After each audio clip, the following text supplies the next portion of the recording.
Hello everyone, it's James here.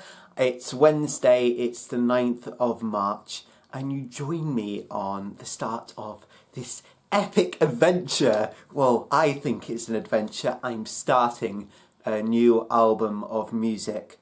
Now, those of you who know my music, you'll know that I did a concept album in the third year of my university degree called Diegesis. And that went very well. I think it really helped me to explore my ideas and to really understand the process of creating an album. And I thought, well, now I've got that experience under my belt, I'll know how to do it the second time round. And I just feel like now the time is right to start working on a new studio album of music. And it's great because it's just for me to be able to work on my own ideas. It's not a commission per se, and I'm really looking forward to it. I spoke to my friend Chris Jones, who used to work at the university, and he was already familiar with my music. He really advised me on a lot of the tracks in Diegesis. And as a musician as well, I think it's really important that when you work with someone on an album, that it's someone who understands you musically. And I feel like whenever I meet someone new and then I introduce them to my music, it always takes a bit of time to kind of fully explain myself musically, because there's always a lot going on. I don't confine myself to a genre, that's the thing. And Chris is great, and he's now started up his own studio near Scarborough, Beckview. And so the idea is I'm going to be working on a few demos, and then we're going to pick the strongest ones and take them into the studio and see what happens. So I'm going to film my exploits and see where it leads. And yeah, I hope you enjoy the journey.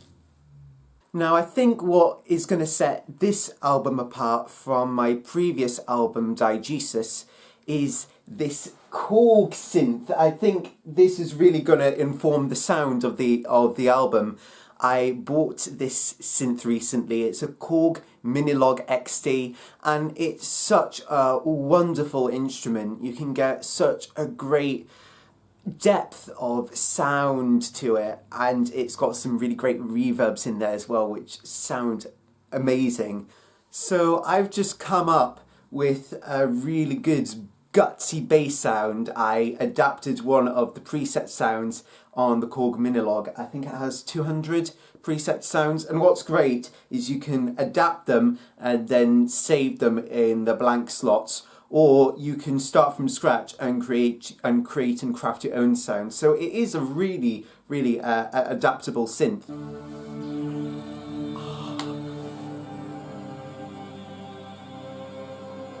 It sounds good.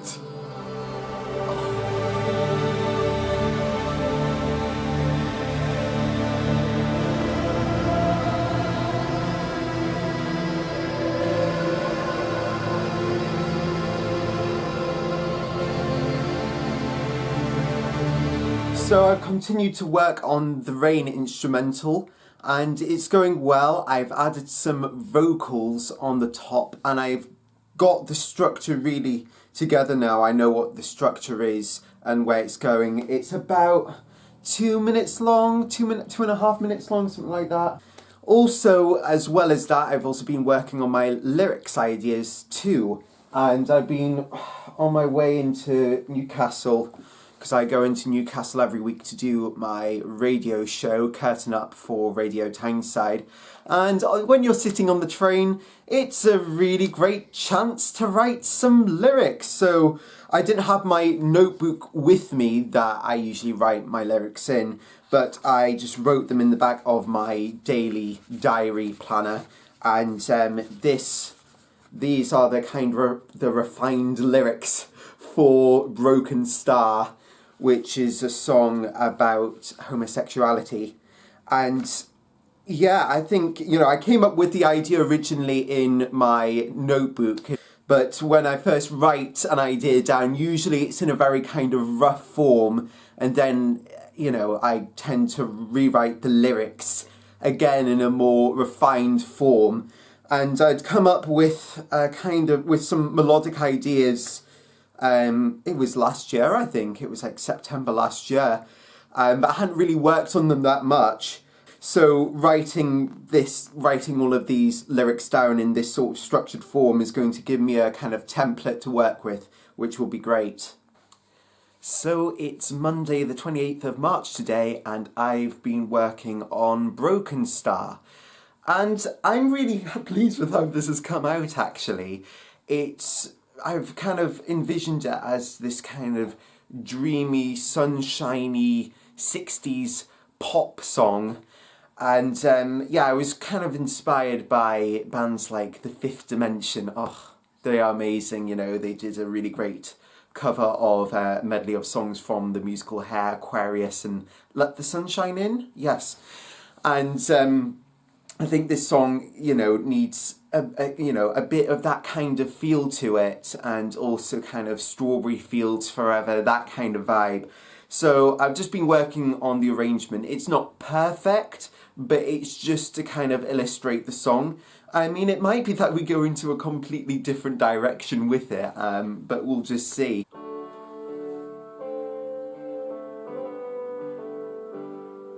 So it's that kind of 60s vibe I'm going for. And I've doubled that electronic piano with a very soft flute.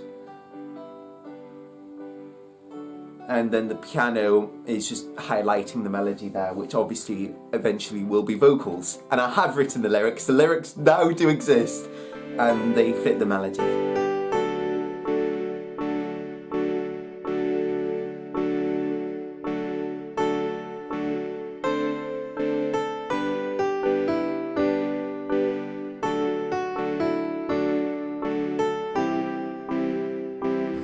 Well, it's the weekend. I'm sitting in the back garden on this Sunday afternoon, and I've been doing some lyric writing with my music pen. I've been working on Weight of the World, and I'm really pleased with how it's turned out, actually. It's sounding really good, and it feels... The whole writing process so far has felt really organic, and it's just kind of felt like it's come really naturally, which is when you're writing, that's how you want it to feel, and I think it's been really good so far. Weight of the World, really, it's, in my eyes, it's kind of about the weight of expectation to do well in life. But yeah, I have to say, so far in this process, I'm really happy with how things are going. This is track number 9, I think, out of 12. I've kind of combined the ideas of St. Cecilia, which was another idea for a track I had, into this track. And I've got 3 other tracks that I want to work on demo-wise. And then after that, me and Chris will start talking about taking some of those tracks into the studio, which is really exciting. So we'll just have to see how things go.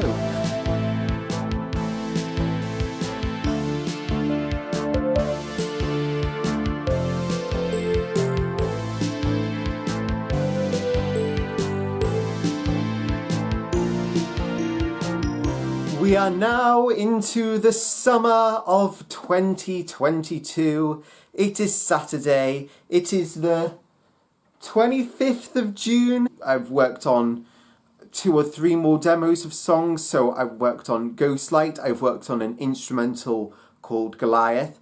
And I've been finally working on this final track of the 13 tracks, which has ended up being called Midnight Sky this week. So it's been quite odd to think that now I've got all the songs done in demo form. Midnight Sky has actually taken quite a different direction to what I thought it was going to be. Originally, this was going to be an instrumental, and it's not anymore. It was going to be an instrumental called Metro to the Coast, because I really wanted to record the sound of the tiny weir metros in the tunnels underneath Newcastle. It's a bit like the Tube in London, but not. Anyway, so I thought, well, maybe that's a bit impractical because I would have to travel to Newcastle. So I thought, why not record some trains that are more local to my area? And so, yeah, I thought, yeah, let's do that. And then I was walking along the beach from Whitley Bay to Tynemouth. I thought I had this idea of this song about separation from a loved one, and I thought about combining that idea with the idea I had for the instrumental using the noise of trains. And it just really formed so strongly in my head. And when you have such a strong idea that you just know in your head it's going to work, you just have to get it down. So on Tuesday through Wednesday and Thursday, I was just busy getting it all down. And it's just worked out quite marvellously. And I wrote the lyrics on Friday, yesterday, or Thursday, so I'm losing track of time. It's happened quite quickly. And yes, it's just sounding wonderful, this song called Midnight Sky. And I'm really pleased with some of the sounds I've come up with using the Korg Minilog XD. So there was this lovely preset sound called Lo-Fi Strings, but it sounded a bit out of tune, hence lo-fi. I got rid of that and had them more in tune, if that makes sense. And so I got this lovely sound, which sounds something like this.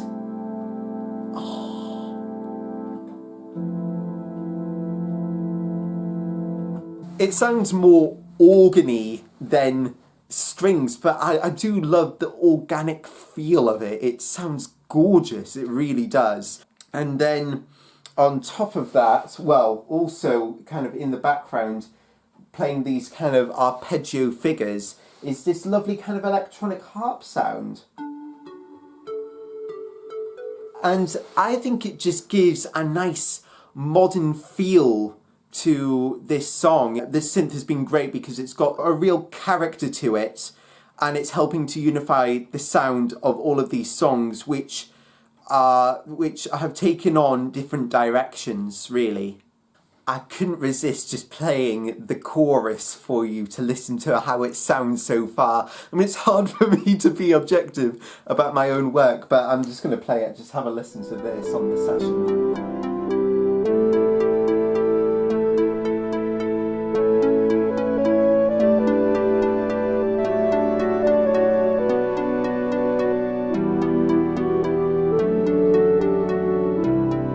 That chord, I'm so proud of that chord. I know I'm being so geeky, but that chord to me, I think it's a C major chord. I just love it. It's just gorgeous when they came up with that. I was like, oh, this is amazing. I love it. Oh, I'm getting so emotional about chords. But yeah, so this song, really, I love it when this happens, where sometimes you just get an idea out of nowhere and you write it down, and it just happens so quickly and like, wow. So this song is going to be another great asset to the album. Well, the date is the Thursday, the 15th of September, so I do realise it's been quite a bit of time since my last video diary entry for this documentary for this album. And I was going to work on the rough vocals for Ghostlight to give Chris a better idea on how they would sound. And that actually went really well. I personally feel a lot more vocally confident than what I have done in the past. So I feel quite confident going into the studio singing wise, because I feel a lot like I have a lot more control over my vocals. I think that has come with maturity and my voice settling down. So that went really well, and that gave a good idea of what Ghostlight needed from that rough recording of the vocals. Speaking of that, of going down to Scarborough, we now have dates in the diary for that. So the plan is to go down end of October, so around the Halloween weekend, and we're recording over 4 days, which is really, really exciting. So I guess the reason why I haven't really had any video entries since June is I think things kind of slowed down. They needed to, because I when I look back on the sort of writing of this album, which I've kind of dubbed as phase one. I've kind of got to the end of phase one, and now we're starting phase two. You know, I wrote all of the things in quite a short space of time, and I really needed a chance just to be able to kind of listen back to what I'd done and just kind of leave everything alone for a while and not work anymore on it. So now that we're coming into the autumn, you know, we can really start talking about going into the studio, what each track needs. So I have been working on some notes for the tracks. These are the notes inside here. And I've kind of worked out what each track needs, whether it needs the session musicians, whether it needs the full band, or whether it just needs a few overdubs, or maybe it just needs my vocals. So each one needs different things. And then on each track, I've printed out all the lyrics, and I've written on like chord progressions and things that will help the session musicians, as well as additional notes. And really, I'm just listening through everything I've done and working out what it is that I need to get out of the time in the studio, and what I need from the session musicians. So it's just having, I guess, that vision. So going forwards now, I'm hoping to get all of the notes that I want to write for all the tracks done. I've done notes for 2 of the tracks so far. I've probably got another 6 or 7 to go. Some of the other tracks, there's 13 tracks in total on the album, but some of them don't need as much time in the studio as other ones. Some of them need a lot of time and some of them not so much. I'm hoping to talk to Chris soon again, and we can discuss through it all and how it will work. So it's really, the next aim point is going towards end of October for those recording sessions. And then after that, it will be mixing and then the mastering stage. And hopefully this album might be ready for release by February, but we'll just see how it goes.